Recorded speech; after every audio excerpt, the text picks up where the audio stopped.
کیا آپ عمران خان کو سیاستدان سمجھتے ہیں؟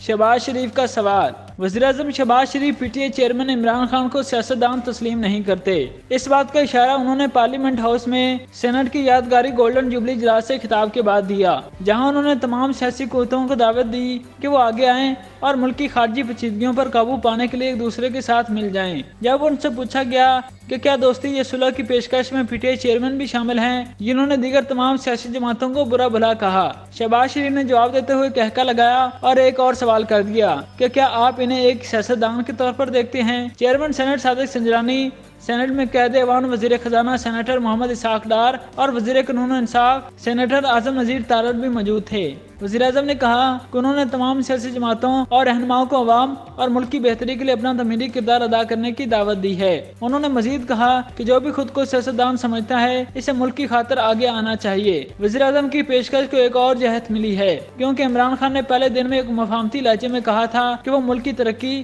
مفاد اور جمہوریت کی خاطر کسی سے بھی بات کرنے اور کوئی بھی قربانی دینے کے لیے تیار ہیں۔ وزیراعظم نے یاد دلایا کہ ماضی میں کئی بار سیاسی قیادت مل بیٹھ کر مسائل کا حل نکال چکی ہے۔ انہوں نے 2014 کی مثال دی، جب سیاسی قیادت دہشت گردی کے خلاف متحد ہو گئی تھی۔ شہباز شریف نے کہا کہ قومیں ایسے چیلنجز سے سیاسی ویژن سے نمٹتی ہیں۔ شہباز نے یاد کیا کہ وہ اپنے پیشرو کی تقریر سنتے تھے، لیکن وہ ان کی بات سنے بغیر چلے جاتے تھے۔ وزیراعظم شہباز شریف پاکستان کو درپیش چیلنجز سے نمٹنے کے لیے اتحاد کی دعوت دینا نہیں بھولے۔ انہوں نے کہا کہ قومی لیڈر میں انا، تکبر، نفرت اور غصہ نہیں ہوتا۔ انہوں نے کہا کہ سیاسی اختلافات کو ایک طرف چھوڑ کر فیصلے کرنے چاہیے۔ اب بھی وقت ہے کہ ہم ہوش میں آ جائیں۔ انہوں نے شہریوں کو آنے والے اچھے وقت کا یقین دلایا۔